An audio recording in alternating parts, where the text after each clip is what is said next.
We're a friend in your ear during these challenging times. We are the People's Countryside Environmental Debate Podcast.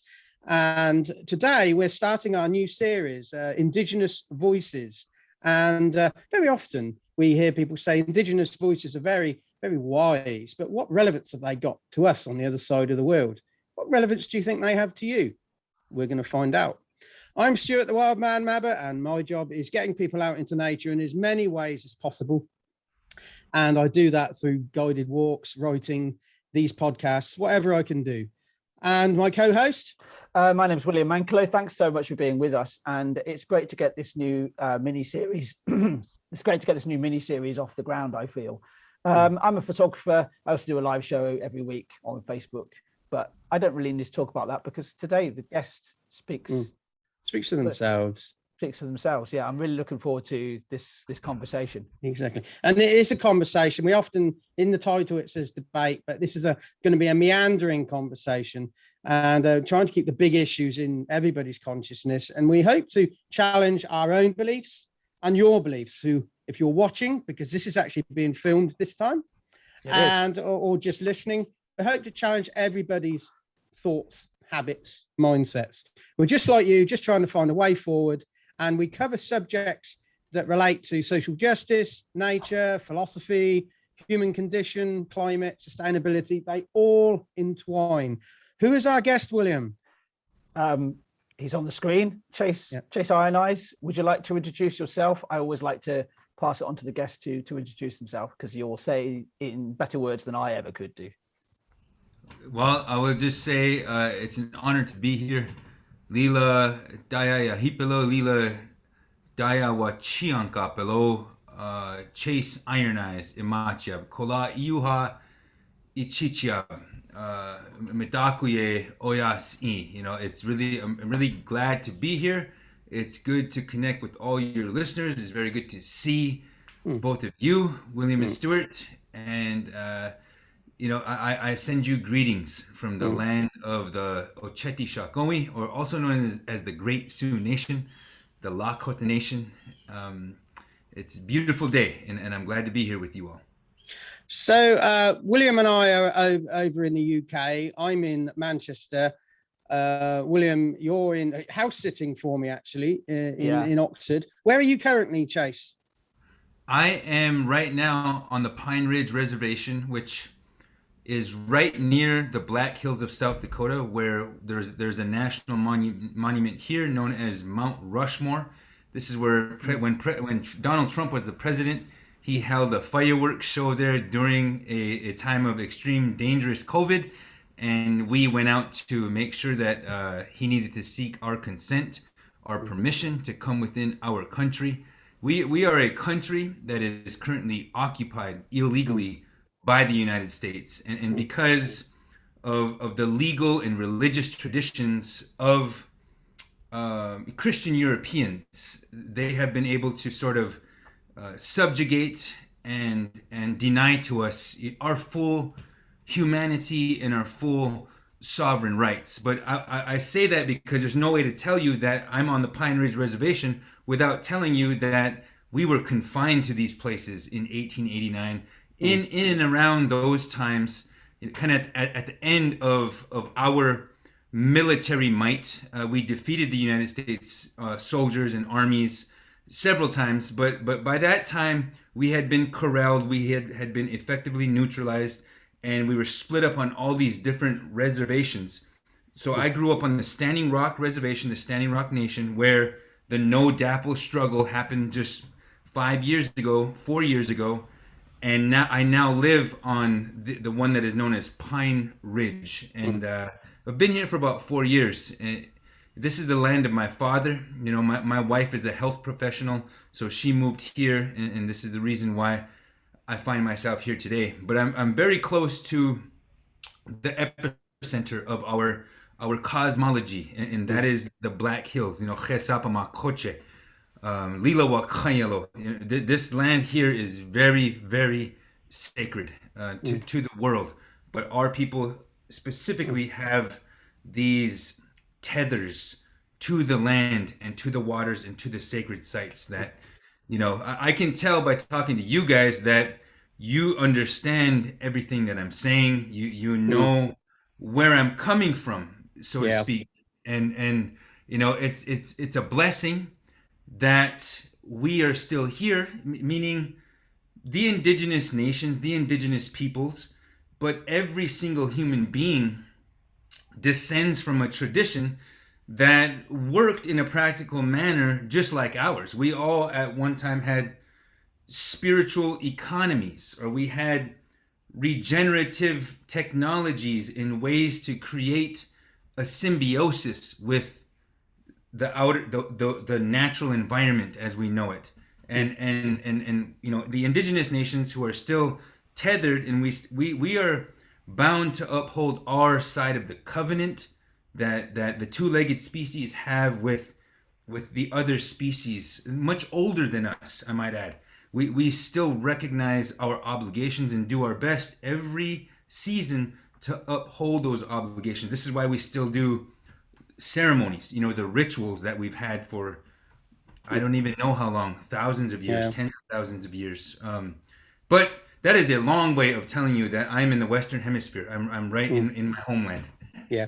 Well, I became aware of Chase probably during lockdown, the UK lockdown, because there was a film night, and a film documentary that was shown was called a film called Thirst for Justice, who the director was based in London but went to the US, and was showing how the water was being polluted and through pipelines and oil pipelines and various things. I became aware of Chase through that. And Chase, just quickly, I became aware that you were then involved with the Lakota People's Law Project, and I don't know how to say this. You are a member of the Sioux Ogla Nation. Is that pronounced right?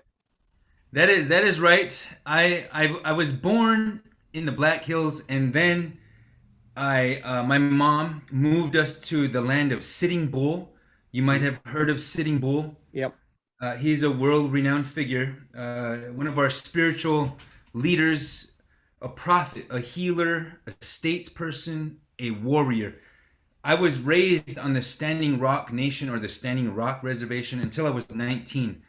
And then I took the journey through Western academia and sought out post-secondary training in political science and, as crazy as it seems, indigenous studies, Native American studies. I first walked into that class thinking, are they going to study me? Or what is actually going to happen in this class? So, and then it was law school. And now I came to the land of my father, which is the Pine Ridge Reservation. On Standing Rock, Sitting Bull's people are called the Hunkpapa, but there's also Ihunktawa. There's other bands of the Sioux Nation that are there.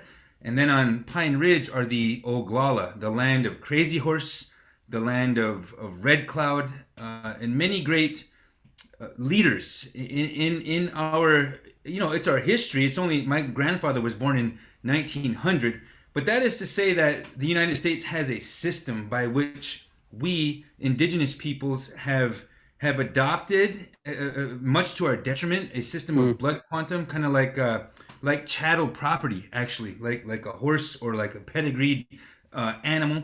This is how we assign our blood quantum to ourselves today. So when I got here, even though this is the land of my father and everybody speaks the same language I do, whether it's English or Lakota, they treated me like an outsider, because for 120 some years, we had taken on these different identities.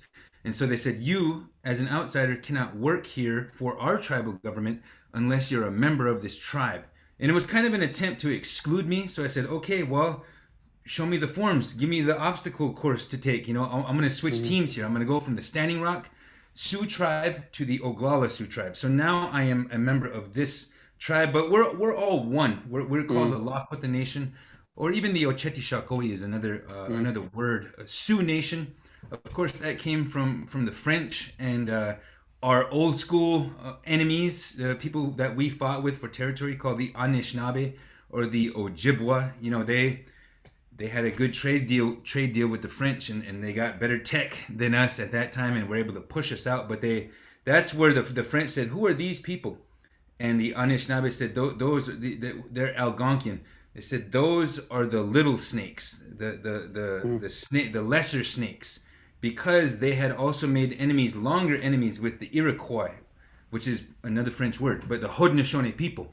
And so Sioux is a misnomer, but it's what it says on the treaties. It's how the world knows us. And so we, as a matter of, yes, semantically, we prefer something else like Lakota or Ocheti Shakoni, but the world knows the word Sioux. So anyhow, I've been working with Lakota People's Law Project for about a decade, and I got involved there because of their stance, our stance in addressing the systemic nature of taking and placing Indigenous children away from their cultural identity units, their families, their Tiwahes, their Tioshpayes, their kin network. The states like South Dakota, you may have heard of a certain governor here named Kristi Noem, who has threatened us in a time of COVID just a year ago. She threatened to invade our borders. She said, if you don't, because we put up these checkpoints, if you don't take down these checkpoints, you're going to face legal consequence within 48, at the deadline of 48 hours. So you got to understand, I live in a place where the United States FBI, COINTELPRO instigated a civil war here. They admitted to maybe 60, 65 unsolved murders. And I come from the families that were murdered during this time. So it was very tense here in terms of like, what is this governor of the state of South Dakota going to do? So I was there that day. 1,000 people showed up with all their guns to all the borders and said, send in the army, send in the National Guard. We don't care who you're sending in. We are our own nation, and you don't have the right to tell us to open up our borders or do whatever it is that you think you can do, even though you're the mightiest empire in since the Romans. You know what I mean? Like, so this is, I say this because in our organization, we are constantly confronting these different aspects of a colonial settler mentality. These guys that are around this part of the country are still playing cowboys and Indians to this day. And it showed with the movement at Standing Rock with the Dakota Access Pipeline. I was charged with inciting a riot simply because I did some live feeds and I explained to anybody who was listening, but I was specifically inviting media people, journalists, lawyers, legal observers, whoever could come with us and witness the stance to defend our treaty rights and to defend our children's rights to clean water and healthy ecosystems. So our work has taken many forms, but that's kind of what drew me to Lakota Law. Okay, well, I've learned a lot in that little section, William, and I think I think you might be thinking, what Stuart dragged me into? But no, I'm just listening. As I said right at the start, I'm just want to listen to what you're saying, Chase. Absolutely. I mean, we want to get onto this question that we want to debate, but I think you're already touching upon the question we're going to be discussing today, which is a question that was sent in by a listener. We've already discussed it on the podcast previously, haven't we, Stuart? Yeah, we're going to ask Chase this question, get his personal views quickly, and we will then. We've also posted this same question on Reddit, and we've had 3 different responses, and we're going to have a quick chat with Chase around those 3 responses, but they will be behind a paywall on Patreon. So look us up there. But the question we want to fire at you, Chase, and I want to put a little subtitle in there as well. The question is, does direct action get any... Always a subtitle. Yeah, always a subtitle.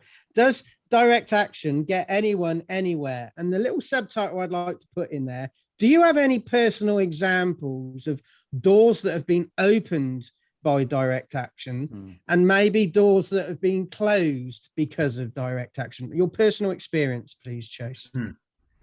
Thank you for that. We live in a world where the prevailing order, the systems of law, the systems of economy, the systems of government, of media, of education are designed these systems which inform the human being what it is, which inform the human being and give the human being the software, the unspoken coded mores of this society, of the English thinking universe. Those systems are designed to protect and defend with all violence necessary, capital and property. And I don't know the system that well.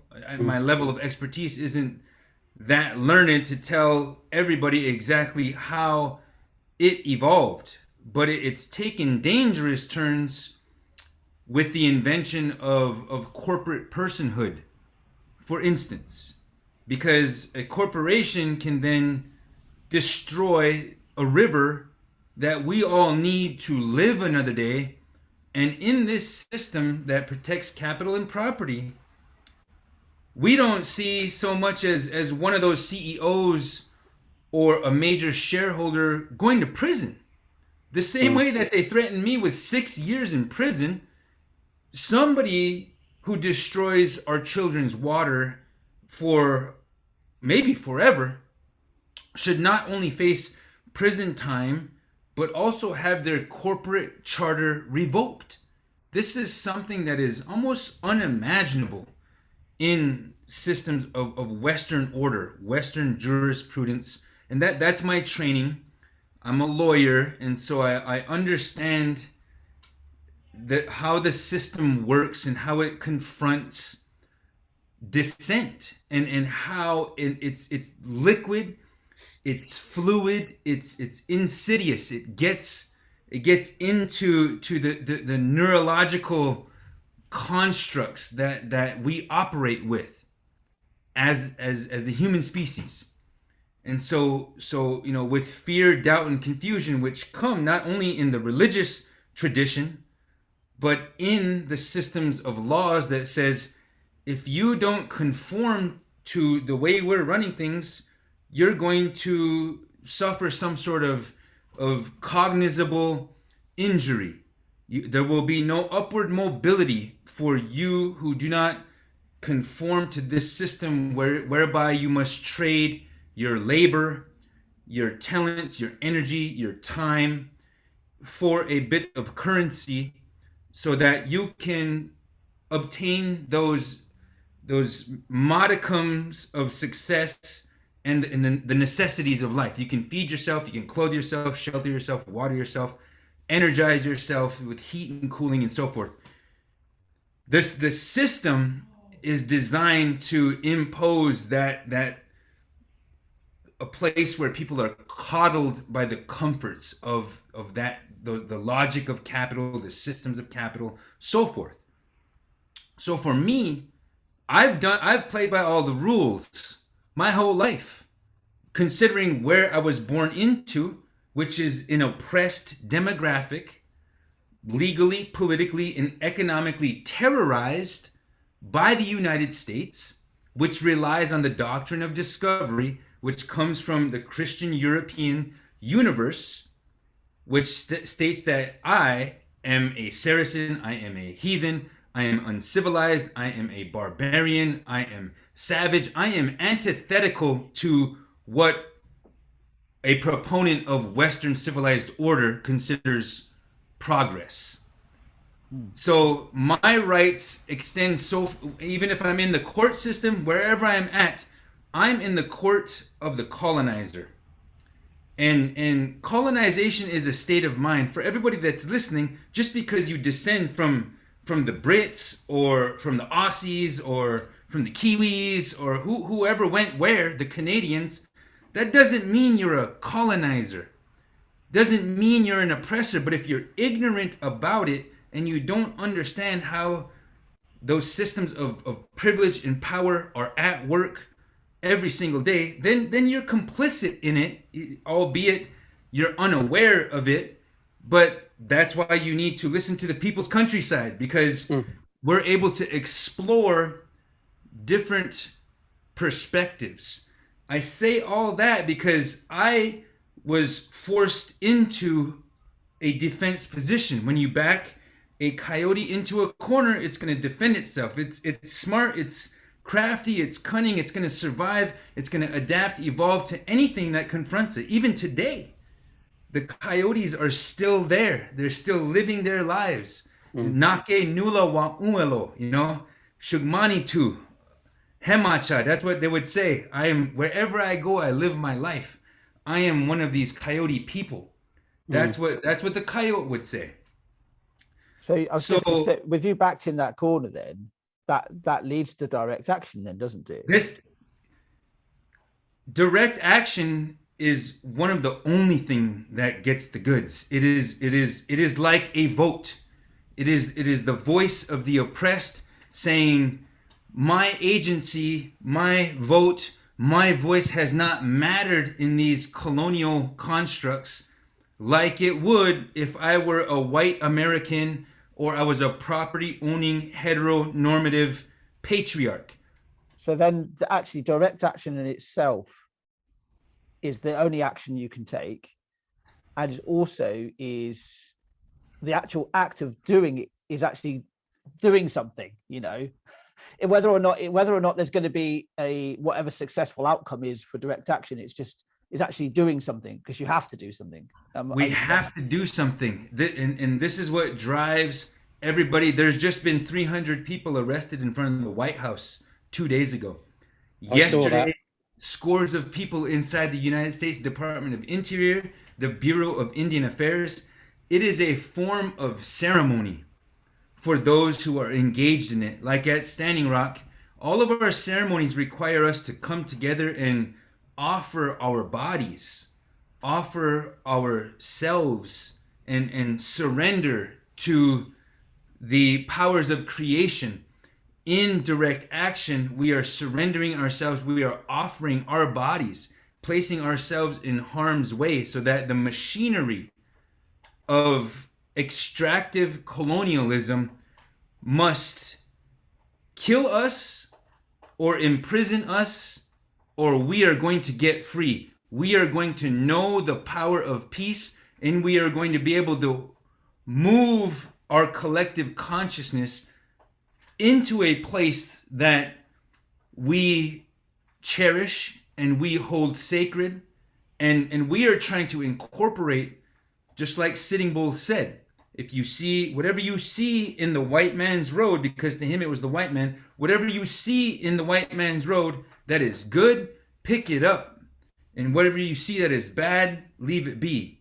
So technology, metal technology, different elemental technologies, that can be good. I mean, we wouldn't be having this conversation if I didn't have Wi-Fi. Yeah. But scientific supremacy, the cultural mythology that has guys like Jeff Bezos and what's his name, Elon Musk, and the other guy flying around space rather than worrying about how we can defend and protect the crystal clear waters that we have on our planet and taking care of our planet right now. That's proof that we have work to do. What we've been told was civilization has led us to the precipice of an extinction level event for our species. So we have the ability to change our reality, to co-create our reality, to become aware, to become spiritually connected, to recognize the divine connections that are inherent in our birthrights. And the systems that are in place, they are very much aware of this. They could be serving even alternative energies in the universe in order to maintain this oppressive system, this dynamic that oppresses the racially subjugated, oppresses every working class human being in the world, denies to us healthcare, student debt relief, I mean basic human rights like clean water and clean air, and we are very much engaged in that dialectic, whether we're aware of it or not. So I would just say that, direct action is part of our voice. It's a step away from, like, my father and his peers picking up arms and taking up armed struggle against that oppression. It's a different tactical move that appeals to the redeemable qualities of other human beings who also want to wake up, who also want a ceremonial connection to the infinite expansion of creation, to the sacred sites that are right near wherever anyone is, to the waters, to coloring their universe in a different way, to seeking a sacred metaphysics. What we've received, in at least in the Western world, is an abstraction. It's a separation. It moves us away from our relationships with our divine nature and our sacred surroundings. I might sound like I'm speaking about magic or something, but I'm talking about the human condition, the path of navigating a very difficult human condition. The indigenous cultural mythology has survived. We've adapted, we've evolved, and we're still here, able to share. We're still reaching out with one hand saying, look, let's be friends. So are you saying then that the main positive that's come out of the direct action recently in the middle past and in the long past is the fact that you guys are still here? That's the success. You are still here because you've taken direct action. The success is that, those are ceremonies. When Standing Rock happened, we brought our sacred instruments. We sanctified and consecrated the areas that human beings came to offer themselves in that cosmic sacrifice, saying, look, I am here to give myself to defend Mother Earth, to defend our children's rights, to inherit a livable planet. And the success, because it's hard to stomach the fact that the pipeline was built. It's hard to stomach the fact that there is oil flowing through it today, but people were awakened and global consciousness shifted in a way that empowered and produced Greta Thunberg, for instance, or Toccata Iron Eyes, who is a contemporary of Greta, and people are the linguistics, the lexicon, the verbiage, the ways of knowing and speaking about what we're confronted with has changed. And so that is for the better. And because the system that says, that tries to subjugate and control the playing field or the theater of war for its dissenters, they have the monopoly on violence and on carceration or incarceration, carceral system. So if a guy like me is speaking too much truth, then they have the private military contractors come and investigate me, trail me and my daughter, log all of our movements. I mean, this is their business. This is their livelihood. The ultra ruling class have first class seats on the Titanic, and they are willing to let the entire ship go down just so long as they can continue to enjoy that place of comfort and privilege. And we just simply won't allow that. So that's why direct action is always going to happen. William, that is a great introduction to that question. Absolutely brilliant. Yeah, I was just there's so much in there. This is the podcast episode that has the least amount of Stuart and I talking, and knowing how much Stuart talks normally on this podcast, that's saying something. But we really have been. I've just been listening and to what you're saying, Chase, and I'm going to have to listen back to. There's so much to unpack in that anyway. Just so much information. It was just a lot of it I was understanding, but I need to listen back to it, I feel. Yeah. This is the People's Countryside Environmental Debate podcast. If you're listening to this, if you go over onto our YouTube channel, you'll be able to actually see this conversation.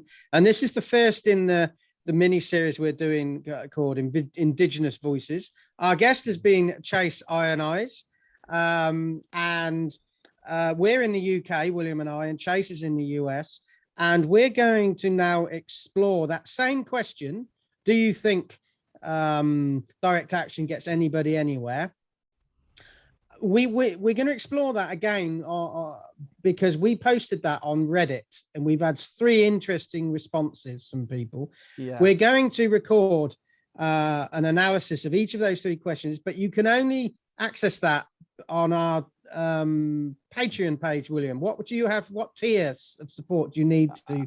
Yeah, it's was it Indigenous Voice? Yeah, is that I think so. Patron tier? We should know our patron tiers off by heart now, but yeah, we do have 9 of them. So yeah. Yeah, I think it's Patron Voice.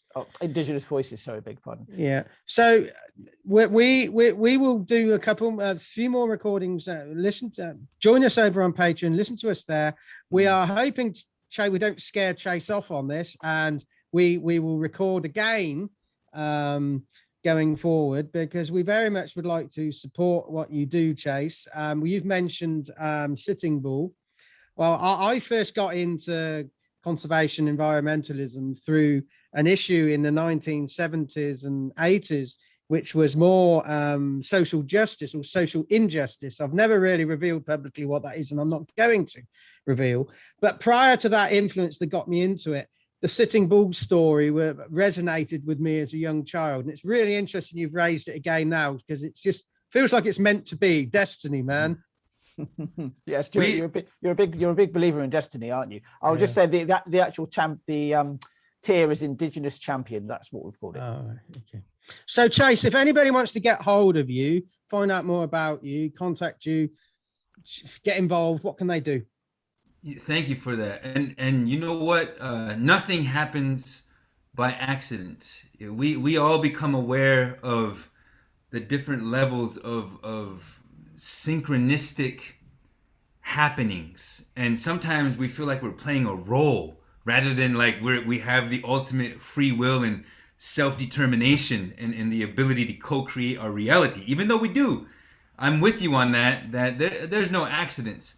I will, it's my honor to be able to speak with the people of the UK.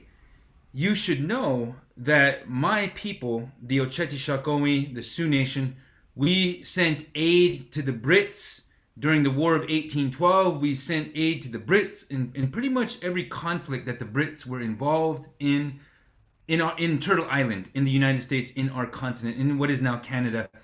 We've fought on every side of every single conflict, since the human history on this land.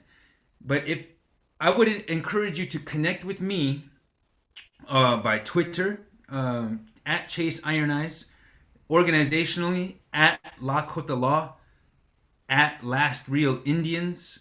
Those are places where I try to publish my work, and so far my work has been 90% spoken word. I haven't written an article or a piece or an editorial or anything like that from my own penmanship for a while, but it's because I have become a speaker in different circles. Mm-hmm. And I'm very much interested though in finishing up my writing project, which is, well, it's going to be different now. That was like 3 years ago when I started that. So it'll be much, much different. But I have my own webcast and podcast that you can go, and there's 31 episodes. Each of them are, 90 minutes long, 60 minutes long. They're not like tightly organized, and we're currently in the process of changing the way that I deliver that show. Those would be the ways to connect with me. We've always got a lot going on. I explained a little bit earlier that I inherited the struggle for Indigenous liberation, and now I'm trying to connect that to people who are now American, who have constitutional rights, who have human rights. Maybe that's why I went to law school, was to learn how to create that nexus and to build those bridges. I've had to do that for a long time. In my opinion, it's the only way that I stayed out of prison. It's the only way that we were not fully genocided and massacred, because there were people who had compassion back in at the start of the reservation era. We do a lot of work right now to redress the situation that I'm sure you're seeing, where there's church-run, state-sponsored, they call them boarding schools or residential schools, but these are euphemisms for torture camps. These are places where they cut our hair, they sexually abuse. That's just horrific, unimaginable tragedy. And now we're finding mass graves. There's some almost 6,000 young children have been found outside of these church-run schools, which is just, that is challenging for not only for the entire Catholic faith, but for indigenous nations who have subscribed to Catholicism, by force. But now it's sort of like we're natural born divinity scholars now, but it's challenging to see that those who represent, the church and all that it brings, involved in doing this to children. And so anyway. Yeah. Okay. Well, thanks for that, Chase. Chase will be with us again soon, hopefully. And I think that's a great cracking start to the Indigenous Voices series, William. Absolutely. Yeah, absolutely. And anyway, so if anybody's wondering, I've been Stuart, the Wild Man Mabbott. I've been William Manklow. Thank you so much, Chase, for being with us on this specific episode. There's so much in there to unpack. I think we're all going to listen to this several times over because there was so much to take in there. I will say that, I look forward to meeting you guys in person. I have not been to the UK yet, but I want to get there. My daughter has, Tokata Iron Eyes. She was there during the filming of Fantastic Beasts and Where to Find Them. So we've got kind of these tacit connections to the UK, and I'm part of the English thinking demographic, and so I have the ability and responsibility to try to make these connections, especially in the UK. I'm also doing work in Italy because that is the seat of the Vatican. We can create a different relationship. It doesn't always have to be we've been divided and classified according to race, religion, gender, all of these different aspects of human consciousness, and it's incumbent upon us to graduate from those and evolve and try to do what Sitting Bull had instructed us to do, which is to pick up what's good and leave what's bad and try to create a better reality.